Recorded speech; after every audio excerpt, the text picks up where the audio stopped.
Mēs dzīvojam izteikti dinamiskā un straujā laikmetā, kur jaunas ziņas no rīta ir vecas ziņas vakarā.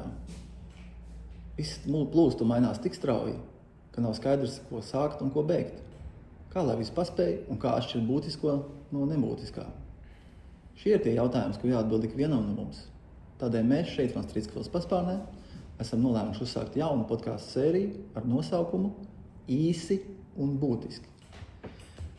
Mēs runāsim ar dažādām Latvijā zināmām slavenībām un vaicāsim viņiem, kā tam mums tālāk dzīvot, jo kurš gan cits, ja ne sabiedrībā zinām cilvēki, vislabāk to spēs pastāstīt.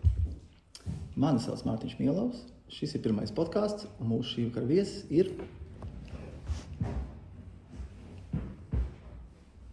reperis, hiphoperis, mūziķis, DJs Fiņķis. Sveiks, Helvī! Čau! Ķersimies uzreiz vērsim pie ragiem un sāksim. Helvī, saka, kā tu visu paspēji? Es netērēju laiku muļķībām.